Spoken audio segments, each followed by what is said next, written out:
دلچسپ سوال ہمیں وحید احمد طاہر صاحب نے قطر سے بھجوایا ہے، دوحہ قطر سے۔ انہوں نے پوچھا کہ کیا مرد اپنی بیوی کے مشورے پر عمل کرنے کا پابند ہے؟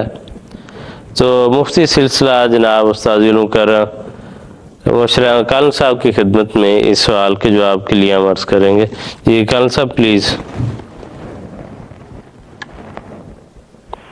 کہ کوئی بھی انسان اپنے علم، اپنے تجربہ اور اپنی عقل کے اعتبار سے کامل نہیں ہو سکتا۔ پیش آمدہ معاملات میں اگر انسان ہر معاملے میں دوسروں سے مشورہ کر لے، ان کی معلومات، ان کے تجربات، ان کی عقل اور فہم سے استفادہ کرے تو یہ بہت اچھی بات ہے۔ دیکھیں، حضرت محمد مصطفیٰ صلی اللہ علیہ وسلم ان سے بڑھ کر کوئی سمجھدار نہیں۔ وہ بیک وقت اللہ تعالیٰ کے نبی تھے، اسلامی حکومت کے سربراہ تھے اور امور خانہ داری کے اعتبار سے اپنی ازواج مطہرات کے خاوند تھے۔ باوجود کہ آپ کو خدا تعالیٰ نے بڑی فراست اور دانش عطا فرمائی تھی، خدا تعالیٰ کی طرف سے آپ پر وحی و الہام، مکاشفات کا فیضان بھی جاری تھا، اس کے باوجود اللہ تعالیٰ حضرت رسول پاک صلی اللہ علیہ وسلم کو مخاطب کر کے فرماتا ہے، شاورہم فی الامر، اے ہمارے نبی محمد مصطفیٰ صلی اللہ علیہ وسلم، تو اپنے صحابہ سے، اپنے ساتھیوں سے مختلف معاملات میں مشورے کیا کر۔ چنانچہ آپ پیش آمدہ مسائل میں مشورے کیا کرتے تھے،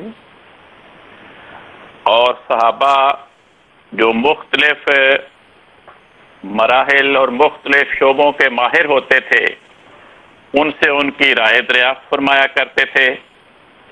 تو صحابہ کی آراء کو سننے کے نتیجے میں کئی نئی اور مفید راہیں سامنے آتی تھی۔ ان مشوروں کو دیکھ کر رسول پاک صلی اللہ علیہ وسلم کبھی اپنی رائے چھوڑ دیتے تھے اور کسی صحابی کی رائے اور مشورے کے مطابق فیصلہ فرماتے تھے کہ ٹھیک ہے، ہم فلاں بات کیوں کرتے ہیں۔ بعض اوقات آپ صحابہ کے مشورے اور ان کی پیش کردہ رائے سے اتفاق نہیں فرماتے تھے، تو آپ اپنی رائے کے مطابق فیصلہ فرماتے تھے۔ یہی حالات، یہی آپ کا طرز عمل اپنی گھریلو زندگی میں تھا۔ آپ خانگی معاملات میں بھی اپنی ازواج مطہرات سے مشورہ کیا کرتے تھے۔ بعض اوقات ازواج مطہرات کے مشورے کو قبول کرتے تھے اور بعض اوقات اپنی رائے کے مطابق عمل فرماتے تھے۔ آگے صحابہ کو بھی افراد امت کے بارے میں بھی خدا تعالیٰ قرآن پاک میں فرماتا ہے، امرہم شورا بینہم، کہ جو مومنین ہیں، جو افراد امت ہیں، یہ بھی آپس کے معاملات میں مشورے سے کام کرتے ہیں۔ تو حضرت رسول پاک صلی اللہ علیہ وسلم کے نمونے کے مطابق، اللہ تعالیٰ کے ان ارشادات کے مطابق، میاں بیوی کو بھی اپنی گھریلو زندگی میں گھریلو معاملات کے بارے میں آپس میں مشورہ کرنا چاہیے۔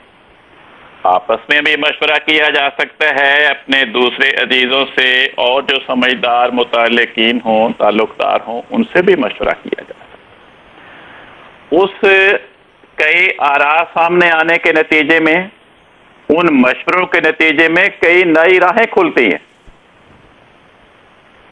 باقی رہ گئی یہ بات کہ اگر کسی معاملہ میں خاوند کی رائے اور ہو اور بیوی کی رائے اور ہو، دونوں کی رائے میں اختلاف ہو، اور باہم اتفاق رائے نہ ہو سکے تو پھر کیا کیا جائے؟ اس کے بارے میں اسلام یہ کہتا ہے کہ الرجال قوامون علی النساء، خاوند اپنی بیوی کا نگران ہے۔ اور حضرت رسول پاک صلی اللہ علیہ وسلم فرماتے ہیں کلکم رائن و کلکم مسئول عن رعیتہ، تم میں سے ہر شخص اپنے گھر کا نگران ہے۔ تو پھر آخری فیصلے کا اختیار وہ اسلامی شریعت نے خاوند کو عطا کیا۔ تو اگر میاں بیوی کا کسی معاملے میں باہم اتفاق رائے نہ ہو سکے، اب یہ تو نہیں ہو سکتا کہ دو متضاد آراء ہوں اور دونوں پر امر اور گھر کا نظام چلتا رہے، وہ تو خرابی پیدا ہوگی۔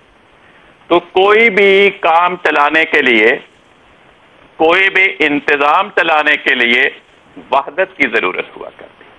تو اس وحدت کا پیغام اسلامی شریعت نے یہ دیا کہ گھریلو معاملات میں، خانہ داری کے معاملات میں اگر اختلاف رائے ہو کسی معاملے میں بیوی کا اور خاوند کا، تو پھر بیوی کو اپنی رائے قربان کر کے خاوند کی رائے کے مطابق کام کرنا پڑے گا۔